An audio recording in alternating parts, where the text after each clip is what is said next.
नमस्कार दोस्तों, जय श्री श्याम। YouTube पे आपने काफी वीडियो देखी होंगी कि एसआईपी कर रहे हो तो ये 5 गलतियां हैं, ये 5 गलतियां आप मत करना। लेकिन यहाँ पे अगर हम बात करें 2025 की, हमने जो गिरावट फेस करी है 2026 में भी कंटिन्यू करेक्शन हमको देखने को मिल रहा है। तो उस अकॉर्डिंग देखिए भैया, तो 2026 में एसआईपी के 5 ऐसे मिथ हैं जो अगर आप अपनी एसआईपी में कर देते हैं तो यहाँ से अगर आप सोच रहे हैं म्यूचुअल फंड में कॉर्पस क्रिएट करना चाह रहा हूँ फ्यूचर के अंदर, तो वो कॉर्पस आप क्रिएट नहीं कर पाएंगे। इसलिए ये गलती से आपको बचना चाहिए है और सिंपल स्टेप बाय स्टेप यहाँ पे हम सारी जानकारी आपको देंगे। तो सबसे पहले यहाँ पे हम बात करें तो एसआईपी का सबसे बड़ा मिथ होता है कि एसआईपी से तुरंत और लगातार ऊंचे रिटर्न मिलते हैं। अब इस चीज का विशेष ध्यान रखना कि भैया म्यूचुअल फंड में जो एसआईपी होती है ना, पहली चीज तो उसका जो रिटर्न होता है वो फिक्स नहीं होता है। सर हमको तो ये पता है, लेकिन यहाँ पे इस चीज का विशेष ध्यान रखना कि अगर या आप ये सोच रहे हो कि सर मेरी एसआईपी है, आप कैलकुलेट करते हैं कि सर 12% का अगर मैं मानता हूं कि मेरी एसआईपी 12% का रिटर्न देगी तो इतने साल में इतना कॉर्पस क्रिएट हो जाएगा, तो ये आपकी सबसे बड़ी गलती हो जाती है। क्योंकि मार्केट में कोई भी ऐसा फंड नहीं है जो कंटिन्यू वे में हर साल आपको एक जैसा रिटर्न्स बना के दे। हो सकता है आपने एसआईपी में निवेश करा, आपको प्रीवियस का रिटर्न आपने देखा, आपको लगा कि इस फंड ने तो अच्छा रिटर्न दिया है, आपने निवेश करा, उस साल आपको अच्छा रिटर्न मिला। नेक्स्ट ईयर जैसे मान लीजिए 2024 में आपने निवेश करा, अच्छा रिटर्न मिला, 2025 में देखा म्यूचुअल फंड नेगेटिव जा रहा है, 2026 में भी देखा तो आपकी वैल्यू नेगेटिव हो गई। तो ऐसा हो सकता है, अगर आपका लॉन्ग टर्म का विजन हो तो लॉन्ग टर्म में से कुछ साल तो आपका म्यूचुअल फंड पॉजिटिव वे में रिटर्न दे और कुछ साल वो नेगेटिव रिटर्न दे और कुछ टाइम वो परफॉर्म ही नहीं करे। क्योंकि म्यूचुअल फंड में जो रिटर्न आपको मिलता है वो डिपेंड करता है, अगर फंड का प्रदर्शन कमजोर है या उसकी रणनीति सही नहीं है तो एसआईपी के जरिए भी अच्छे नतीजे नहीं मिलते हैं। इसलिए कंप्लीट जो फंडामेंटल होता है आपको वो समझना चाहिए कि हम जिस फंड में निवेश कर रहे हैं वो एक्चुअल में हमारा जो भी टारगेट है, हम जितने साल के लिए निवेश करना चाह रहे हैं उस अकॉर्डिंग उसकी जो होल्डिंग्स है वो कैसी हैं, हमको निवेश करना चाहिए या नहीं। चलिए अगर नेक्स्ट अगर हम बात करें तो यहाँ पे देख लीजिए, दूसरा मिथ है हर लोकप्रिय टॉप रेटेड फंड में एसआईपी शुरू कर देना। अब यहाँ पे लिखा है कई निवेशक ये सोच कर चल पड़ते हैं कि जितने ज्यादा फंड होंगे उतना ज्यादा मुनाफा होगा, नतीजन वे 8 से 10 फंड में एसआईपी शुरू कर देते हैं कि उन्हें खुद पूरी समझ नहीं होती। इसका उल्टा असर पड़ जाता है, बहुत ज्यादा फंड रखने से पोर्टफोलियो जटिल हो जाता है। अब यहाँ पे क्या होता है, काफी निवेशक ये सोचते हैं कि सर एक कैटेगरी के मैं सारे ही फंड में निवेश करूंगा। आप सेम कैटेगरी के सारे ही फंड में निवेश कर सकते हो, लेकिन फॉर एग्जांपल मान लीजिए आपने 4 स्मॉल कैप में निवेश करा और अब आपने क्या करा, स्मॉल कैप कैटेगरी का आपने इंडेक्स फंड भी ले लिया और उसमें पैसा निवेश कर दिया। तो वहां पे पहली चीज तो क्या होगी, इंडेक्स में 250 कंपनी है और आपके पास जो 4 एक्टिव फंड्स हैं उनमें भी क्या है,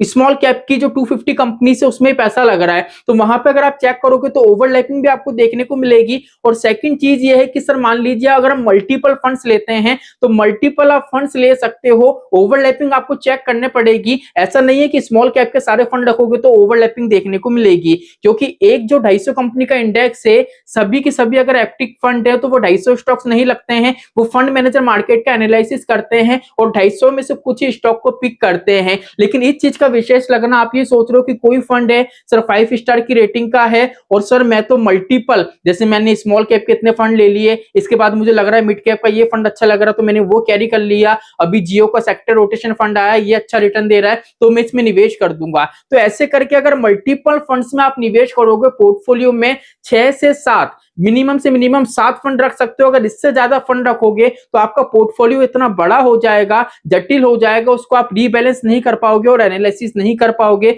और कहीं ना कहीं जब मार्केट में गिरावट आएगी तो वहां पे क्या होगा, आपको डाउनफॉल ज्यादा देखने को मिलेगा, क्योंकि ओवरलैपिंग यहाँ पे आपको काफी भारी मात्रा में देखने को मिलेगी। तीसरे नंबर पे बात करें, एसआईपी कभी बंद नहीं करनी चाहिए। कई निवेशक ये मानते हैं कि सर मान लीजिए मेरी कंडीशन अभी खराब है, मेरी फाइनेंशियल कंडीशन सही नहीं है, मार्केट भी गिरा हुआ है, तो मैं क्या कर देता हूं, मेरी एसआईपी बंद कर देता हूं, पैसा निकाल लेता हूं। तो आपको ये गलती नहीं करनी है। आप क्या कर सकते हो, मार्केट में ज्यादा गिरावट आ रही है, आपका जो फंड है वो स्टेबिलिटी आपको प्रोवाइड नहीं कर रहा है, गिरावट कंटिन्यू वे में देखने को मिल रही है, तो आप यहाँ पे क्या कर सकते हो, आपकी जो एसआईपी है उसको 3 मंथ से लेके 6 मंथ तक आप पॉज कर सकते हो, उसको स्किप कर सकते हो। स्किप करने से क्या होगा सर, कंपाउंडिंग खराब हो जाएगी, कंपाउंडिंग पे इंपैक्ट आपको देखने को मिलेगा, लेकिन कंपाउंडिंग खराब जब नहीं होगी, जैसे मान लीजिए 3 महीने आपने आपकी एसआईपी है उसको स्किप कर दिया, आपकी फाइनेंशियल कंडीशन सही नहीं थी या मार्केट में ज्यादा गिरावट थी, उसके बाद आपको क्या करना है, जब आपको लगे कि मेरी फाइनेंशियल कंडीशन सही हो गई, तो 3 महीने बाद आपको क्या करना है, आपकी एसआईपी है जब आप पे करेंगे तो आपको चीज का विशेष ध्यान रखना है, जो 3 मंथ की आपने अपने आपकी एसआईपी स्किप करी थी उसका जो भी अमाउंट था वो अमाउंट आपको वापस से लमसम कर देना जब भी 3 महीने बाद जब आप आपकी एसआईपी पे करना चालू करेंगे, जिससे आपके जो कंपाउंडिंग है उस पर भी इंपैक्ट नहीं पड़ेगा। अगर एसआईपी आप ये सोच रहे हो कि सर मार्केट में गिरावट है एसआईपी बंद कर दूं, देखो मैदान छोड़ के भाग जाना ये कोई समाधान नहीं है। मैदान में बने रहोगे, म्यूचुअल फंड में बने रहोगे तो लॉन्ग टर्म में कॉर्पस क्रिएट कर सकोगे, लेकिन म्यूचुअल फंड से एक्सिट कर लोगे तो वहां पे जितना आपका नुकसान हुआ है ना वो नुकसान लेके ही निकलोगे, वो कभी प्रॉफिट में कन्वर्ट नहीं हो पाएगा। अब यहाँ पे चौथे नंबर पे बात करें, बाजार गिरने पर एसआईपी बंद कर देनी चाहिए। काफी निवेशक ये सोचते हैं कि सर 2025 में काफी गिरावट देखी है, 2026 भी ऐसा जा रहा है तो सर एसआईपी बंद कर देनी चाहिए। बल्कि अगर देखें तो अभी के टाइम में मार्केट जो आपका मौका दे रहा है ना वो मार्केट के डीप में निवेश करने का दे रहा है। एक तरीके से मान लीजिए 2024 में आप जो निवेश कर सकते थे ना वो निवेश करने का मौका मार्केट आपको अभी दे रहा है। इसलिए क्या होता है, मार्केट में जब भी गिरावट होती है उस टाइम अगर हम निवेश करते हैं तो लो एनएवी प्राइस से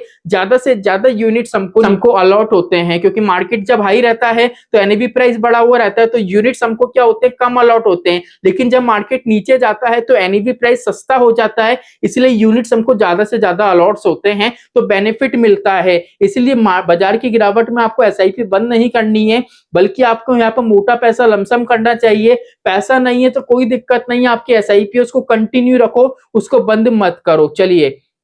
5वें नंबर पे बात करें, एसआईपी अपने आप मुनाफा दिला देती है। देखो भैया एसआईपी है ना कोई जादू की छड़ी नहीं है, ये डिपेंड करता है कि आपने जिस फंड में एसआईपी कर रखी है ना उस फंड का मैनेजर उस फंड को किस तरीके से मैनेज कर रहा है, वहां पर जो होल्डिंग्स हो रही है, स्टॉक में आपका पैसा निवेश हो रहा है वो किस तरीके के स्टॉक्स हैं। अगर आप ये सोच रहे हो कि सर मेरी जो एसआईपी है बैंक में हम जो एफडी करते हैं उसकी तरह सुरक्षित है, तो ऐसा नहीं होता है। म्यूचुअल फंड की जो एसआईपी है, म्यूचुअल फंड में लॉन्ग टर्म में अच्छा खासा कॉर्पस क्रिएट कर सकते हो, लेकिन शॉर्ट टर्म में म्यूचुअल फंड में ऑलमोस्ट आपको गिरावट देखने को मिलती है, आपका पोर्टफोलियो है आपको नेगेटिव देखने को मिल सकता है। इसलिए इंडिया की सच्चाई है 90% जो निवेशक है म्यूचुअल फंड में वो एसआईपी कंटिन्यू नहीं रख पाते हैं, लॉन्ग टर्म में कॉर्पस क्रिएट नहीं कर पाते हैं, क्योंकि वो पैनिक कंडीशन बनती है और वहां से वो सेलिंग चालू करते हैं और म्यूचुअल फंड से पूरा की पूरा पैसा निकाल के लॉस वो खा लेते हैं। तो सिंपल यहाँ पे मैंने आपको 5 ऐसी गलतियां बताई हैं, अगर ये गलतियां आप 2026 के अंदर नहीं करते हैं तो म्यूचुअल फंड के अंदर आप अच्छा खासा कॉर्पस क्रिएट कर सकते हैं फ्यूचर में, अगर लॉन्ग टर्म के लिए आप निवेश कर रहे हैं। तो चलिए आज के लिए इतना ही, मिलते हमारी नेक्स्ट वीडियो में। जय श्री राम दोस्तों, जय श्री राधे।